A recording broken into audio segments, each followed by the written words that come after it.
지영아, 아미 말 들려?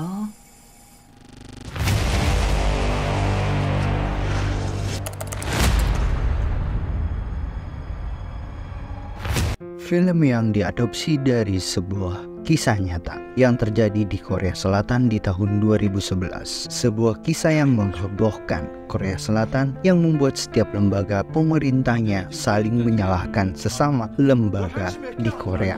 Ini kisahnya. Sebuah keluarga yang harmonis yang hidup berkecukupan bernama Jung Tae-hoon memiliki istri cantik bernama Gil-ju dan seorang anak yang ganteng bernama Min-woo. Ia berprofesi sebagai dokter dan saat ini menjabat sebagai kepala dokter di sebuah rumah sakit terkenal di Korea. Di pagi hari, saat Tae-hoon ingin pergi berangkat kerja, ia mendengar dari istrinya bahwa anaknya sedang tidak enak badan. Melihat anaknya sedang sakit, Tae-hoon menyarankan agar anaknya dibawa ke rumah sakit saja, biar bisa diperiksa oleh Tae-hoon. Menurut istrinya, Min-woo hanya sakit biasa saja, nanti juga sudah membaik. Kalau masih sakit nanti, kita akan bawa ke klinik terdekat saja. Tae-hoon tidak ada firasat apapun sama sekali terhadap anaknya. Seperti biasa, setelah Tae-hoon selesai sarapan, ia langsung berangkat kerja. Setelah seharian bekerja di rumah sakit, Tae-hoon menelpon istrinya untuk memastikan Min-woo apakah masih sakit. Ternyata Min-woo sudah sehat dan justru ia sudah pergi ke sekolah dan saat ini sedang berlatih renang. Dan tiba-tiba di dalam kolam renang, Min-woo pingsan dan tak sadar diri. Min-woo langsung dibawa oleh ibunya ke rumah sakit tempat Tae-hoon bekerja. Setelah dicek dan Min-woo semakin tak sadar dan justru paru-parunya mulai berhenti untuk memompa dan buru-buru dia dibawa ke ruang operasi. Setelah selesai ditangani oleh Tae-hoon dan timnya, dan Tae-hoon harus menginformasikan ke istrinya bahwa Min-woo saat ini sedang kritis. Setelah dilihat dan dicek kembali bahwa paru-paru Min-woo mulai mengeras seperti batu. Mendengar hal ini, istrinya kaget dan mulai menangis bersedih. Dan kemungkinan Min-woo terkena fibrosis paru akut. Gil-ju sambil memohon ke suaminya agar bisa menyelamatkan anaknya dari penyakit ini. Karena sudah larut malam dan Min-woo sudah ditangani oleh Tae-hoon, akhirnya Gil-ju disuruh pulang oleh suaminya untuk istirahat sebentar, dan besok pagi datang lagi untuk melihat dan menjaga Min-woo di rumah sakit. Dan kita berpindah.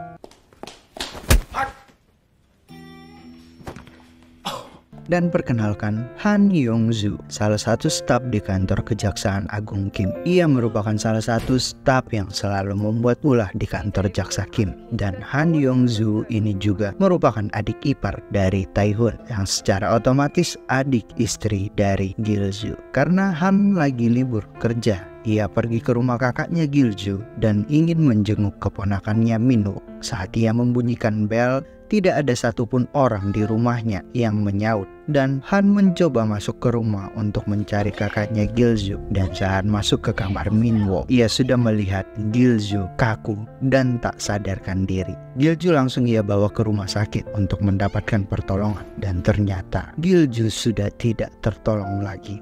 Hal ini merupakan pukulan berat buat Tae-hoon sebagai seorang dokter, di mana ia tidak bisa menolong istrinya sendiri dan anaknya yang saat ini sedang sekarat. Dan kabar menyedihkan, Gil-ju ternyata mati karena disebabkan oleh penyakit paru-paru fibrosis, persis seperti Min-woo alami. Cuman Min-woo langsung dibawa ke rumah sakit saat itu, dan saat di rumah duka, Han menanyakan ke Tae-hoon, kakaknya sakit apa? Kok begitu cepat semua ini terjadi? Padahal kakaknya baru 5 bulan yang lalu melakukan cek kesehatan, dan rumah sakit juga mengatakan Gil-ju sehat-sehat saja dan tidak ada sama sekali penyakit yang dialami Gil-ju. Bahkan dari sisi keluarga mereka juga tidak ada yang terkena seperti ini. Hal ini membuat Tae-hoon menjadi bingung apa yang sebenarnya terjadi terhadap istrinya dan kenapa istrinya tiba-tiba langsung mati saat itu juga. Untuk memastikan riwayat kesehatan istrinya lagi, Tae-hoon langsung pergi ke bagian radiologi rumah sakit dan mencek data histori kesehatan Gil-ju, dan itu benar. Gilju tidak ada riwayat histori yang mengatakan Gilju pernah terkena gejala fibrosis. Taehoon langsung meminta ke rumah sakit. Dia menelpon ke bagian otopsi agar Gilju sebelum dimakamkan, ia ingin mengotopsi terlebih dahulu untuk mengetahui penyebab kematian Gilju. Lalu dilakukanlah proses otopsi dan benar istrinya terkena fibrosis paru-paru akut dan sudah benar-benar paru-parunya sudah mengeras seperti batu hitam, membuat Taehoon lebih bertanya-tanya lagi di dalam dirinya. Setelah hasil otopsi keluar dan diadakan meeting sesama dokter. Dari hasil meeting tersebut, dulu pernah ada seorang dokter yang menangani kasus yang sama di tahun 2006, yang dimana ditangani oleh dokter Zong namanya, dan dokter Zong lah yang pertama menemukan kasus fibrosis ini. Taehoon mencari tahu dan mencari data-data pasien-pasien yang pernah terkena fibrosis akut, dan ia mendapatkan data mereka dan mengirimkan sebuah surat agar mereka datang menemui Taehoon dan untuk mengetahui lebih detailnya. Ternyata tak ada satupun orang yang datang untuk menemuinya. Justru Han menyarankan agar lebih baik lagi Taehoon mengunjungi mereka satu persatu, orang-orang yang terkena fibrosis, dan akan lebih cepat dan lebih baik lagi untuk mendapatkan jawabannya. Taehoon, Han, dan salah satu temannya, Jun, akhirnya mengunjungi para pasien fibrosis ini. Ada korban yang anak kembar dan istrinya mati. Ada juga seorang atlet anggar yang tiba-tiba terdiagnosis terkena fibrosis paru akut saat sedang latihan anggar. Dan hasilnya, kasus yang dialami mereka hampir sama seperti Gilju dan Minwoo alami. Sesampainya di rumahnya, Taehoon merenung, meratapi, dan masih memikirkan kenapa istri dan anaknya bisa terkena penyakit ini. Setelah mengingat-ingat kembali, Taehoon ingat lagi dari jadwal yang biasa Gilju buat untuk Minwoo. Ternyata, selama Taehoon bekerja hingga larut malam, Gilju pasti tidur di kamar Minwoo dan menemani Minwoo di saat tidur. Dan Taehoon menemukan bahwa di kamar anaknya itu ada sebuah mesin untuk pelembab udara yang dikatakan sangat aman dan sehat. Taehoon ingat lagi saat ia menemui para korban-korban itu. Taehoon melakukan komunikasi dengan para penderita fibrosis ini. Rata-rata memiliki mesin pelembab udara yang selalu ditaruh di kamar anak mereka. Taehoon mengambil tindakan untuk melakukan pengecekan terhadap mesin yang ada di rumahnya. Ia memanggil tim riset, mencoba mengeriset alat ini. Tim riset yang datang dari bagian kesehatan Korea untuk menguji alat pelembab udara tersebut, yang langsung diuji di rumahnya dengan menggunakan tikus putih. Tikus tersebut ditaruh di kamar Minwoo dan para petugas mengamatinya dari luar setiap pergerakan tikus tersebut. Setelah diamati selama berminggu-minggu, dan benar semua tikus tersebut mati, dan kematiannya didiagnosis karena fibrosis paru akut yang disertai jamur dan kuman. Tapi yang paling utama di dalam pelembab udara ini, karena VHMG ini seperti disinfektan biosida, dan info dari WHO dan para pakar kesehatan menyebutkan bahwa PHMG ini tidak baik untuk kesehatan dan berakibat fatal bagi paru-paru jika digunakan terus-menerus. Dari penjelasan tersebut, Taehoon langsung ingat bahwa istrinya pernah membeli sebuah produk bernama Spotless, sebuah produk disinfektan udara. Produk Spotless ini berguna untuk mencegah jamur dan membuat pelembab udara semakin bersih. Spotless ini aman sampai mendapatkan sertifikasi kesehatan dari pemerintah Korea. Usut punya usut, dan setelah diselidiki oleh Han dan Taehoon, dan mereka juga mendiskusikan kasus ini.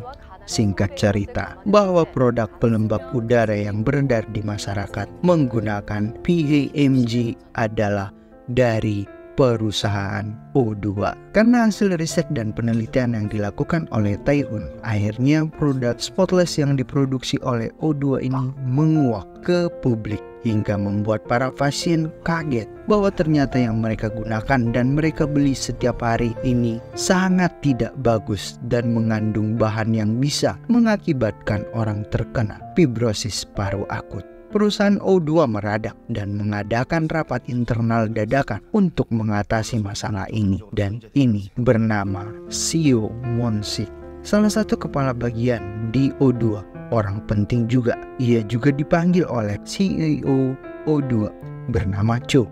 Won-sik diminta untuk membereskan semua masalah ini. Jika ia berhasil menyelesaikan masalah ini, maka Won-sik akan dipromosikan menjadi CEO selanjutnya untuk area Korea, menggantikan CEO Cho yang sekarang karena dia akan dipindahkan. Berbagai cara dilakukan oleh Won-sik, mulai menghilangkan semua riset dan survei yang ada di laboratorium O2, menghilangkan bukti bahwa produk mereka spotless menggunakan bahan PHMG. Ia juga menyuap para pejabat agar kasus ini hilang begitu saja di tengah masyarakat, dan itu semua berjalan mulus. Berita tentang spotless hilang di media nasional Korea, dan masyarakat tidak pernah lagi membahas masalah ini. Karena kasus ini tidak ada mau pengacara yang mendampingi Tae-hun dan para korban lainnya. Han memutuskan keluar dari kantor kejaksaan Kim dan mendirikan kantor pengacara sendiri agar bisa membantu para korban pasien fibrosis paru akut menemukan keadilan terhadap diri mereka. Han mulai memanggil para pasien untuk meminta kesaksian dan bukti bahwa mereka menggunakan spotless sebagai pelembab udara di rumah mereka.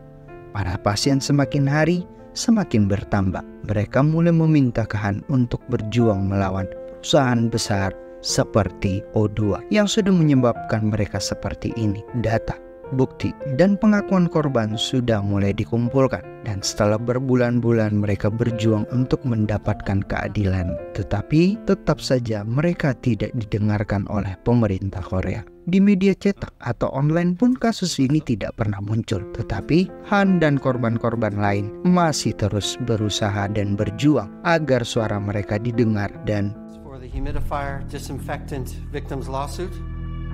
Di suatu hari, tiba-tiba datang seorang warga Amerika ke kantor Han untuk mengadukan kasus yang sama. Kasusnya bahwa anaknya telah meninggal akibat pelembab udara, dan bersyukur doa para pasien terkabul agar kasus ini tidak melebar ke Amerika. Karena sebab oleh warga Amerika tersebut, akhirnya kasus korban pelembab udara ini diterima oleh pengadilan dan akan mulai disidangkan. Sementara O2 mulai ketar-ketir lagi, membuat Won-sik menjadi khawatir dan dimarahi lagi oleh CEO Cho lagi karena kasus ini sudah masuk ke tahap pengadilan. Sidang pertama dimulai sambil berdebat antara pembela dan penuntut yang berujung sidang akan ditunda selama 3 bulan. Karena dari pihak pembela mengatakan bahwa mereka sedang melakukan pengujian kembali terhadap produk pelembab udara mereka yang nanti hasil pengujiannya akan dibeberkan di sidang berikutnya. Dan pihak O2 juga mengatakan bahwa korban yang terkena penyakit fibrosis paru akut ini sudah mereka berikan dana santunan dengan total dana yang dikeluarkan sebesar 62 miliar. Itu semua diberikan kepada para penderita fibrosis, atau lebih tepatnya para korban, yang secara otomatis pengadilan mengabulkan penundaan yang dianggap ada niatan baik O2 untuk membantu dan memberikan santunan kepada para korban, dan sidang ditunda.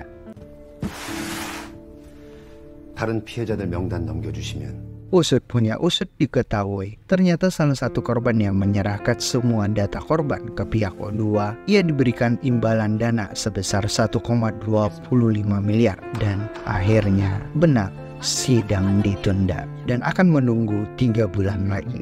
Dan sambil menunggu sidang berikutnya, Han mulai mencari saksi-saksi yang bisa menolongnya di persidangan. Dan akhirnya ia bertemu dengan seorang aktivis kesehatan di bidang kimia bernama Dr. Jang Tae-sung. Han meminta tolong untuk menjadi saksi di persidangan berikutnya untuk menolong para korban. Setelah lama dipertimbangkan, Dr. Jang Tae-sung ia setuju dan akan menjadi saksi di persidangan tersebut. Tetapi Won-sik juga tidak mau kalah. Sebagai orang penting di O2, ia juga akan berpikir.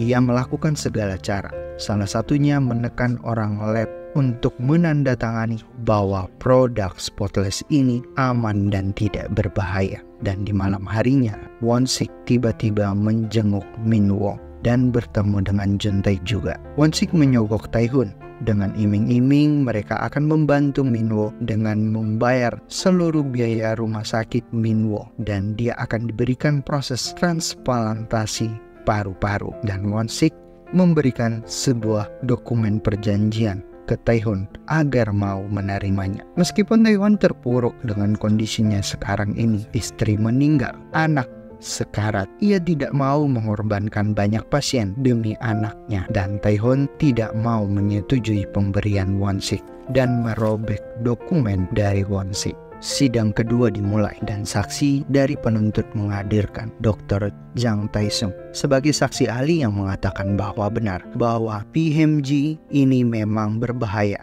jika digunakan terus-menerus dan membahayakan untuk paru-paru penggunanya dan bisa mengakibatkan kematian. Namun, dari pihak pembela menyangkal semua tuduhan dan pernyataan Dr. Jang Tae-sung sebagai ahli kimia bahwa Dr. Jang pernah menulis, dan di sebuah tulisannya yang dimuat di media oleh Dr. Jang, ia mengatakan bahwa PMG adalah zat yang aman dikonsumsi oleh orang, membuat Han menjadi down dan bingung mendengar hal itu. Dan saksi berikutnya dihadirkan oleh pihak pembela. Dihadirkan juga seorang profesor bernama Chu yang memiliki sebuah lab yang bekerja sama dengan O2. Profesor Chu juga mengatakan bahwa pelembab udara yang digunakan oleh O2 dengan produk spotless-nya diketahui dari hasil uji laboratoriumnya aman digunakan dan tidak ada efek yang akan berakibat fatal kepada manusia, karena yang menguji dan yang melakukan penelitian adalah Dr. Jun Tae-hun. 이 문제를 최초로 제기하신 정태훈 선생입니다. Semua tersontak, membuat semua orang di dalam persidangan kaget dan marah-marah. Tak menyangka bahwa Tae-hun melakukan ini. Semata-mata semuanya seperti dipermainkan oleh Tae-hun dan lebih memihak ke O2. Makian mulai berdatangan ke Tae-hun. Han juga kena maki juga oleh para korban. Ia mengatakan dengan sadar di hadapan hakim bahwa benar, spotless ini tidak ada hubungannya dengan kasus ini, dan spotless adalah pelembab udara yang aman digunakan berdasarkan dari risetnya bersama Dr. Jung. Membuat Han langsung sedih dan sudah pasrah bahwa ia akan kalah di persidangan.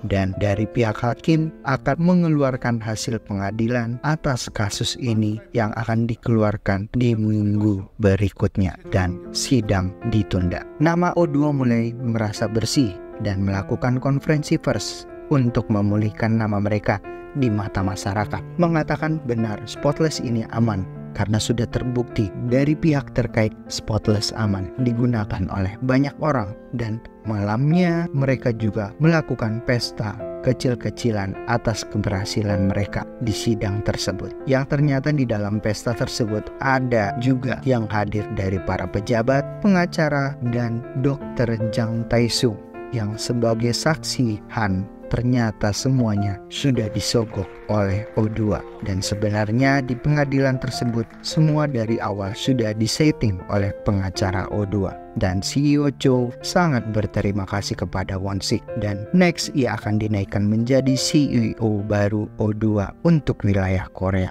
Dan CEO Cho akan mulai berkantor di Malaysia. CEO Cho yang baru sampai di bandara 오토 조 대표님 맞으시죠?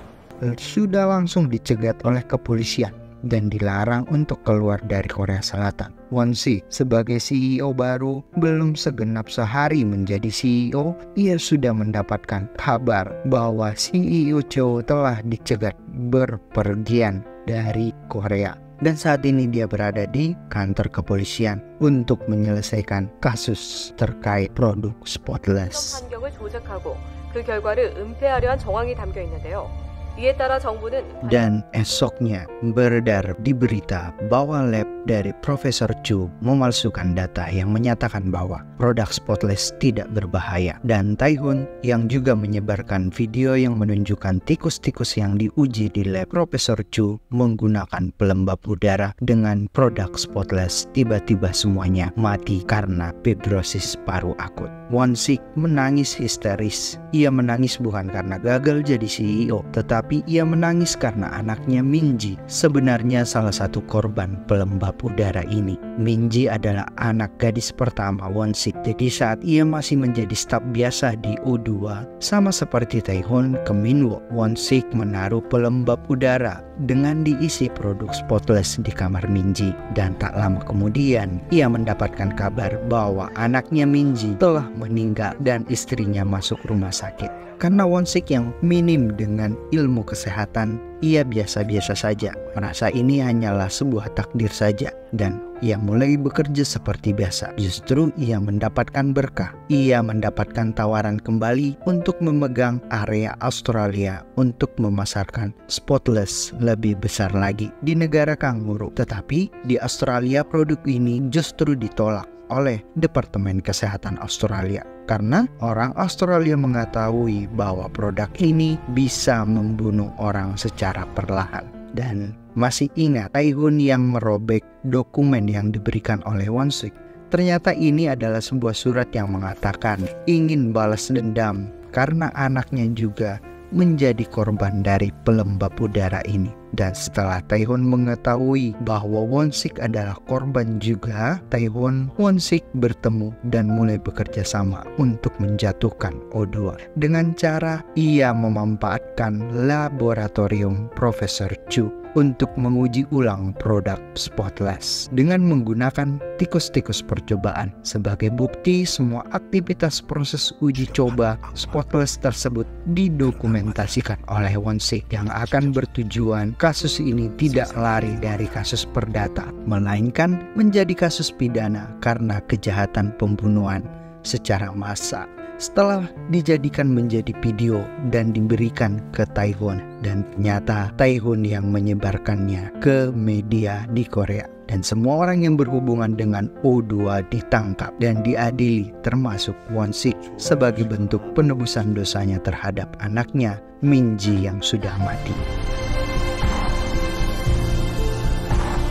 Dari hasil kasus ini, setelah disidangkan kembali oleh pemerintah Korea Selatan, tidak ada satupun lembaga negara yang mau bertanggung jawab atas kasus ini. Justru mereka saling lempar kasus.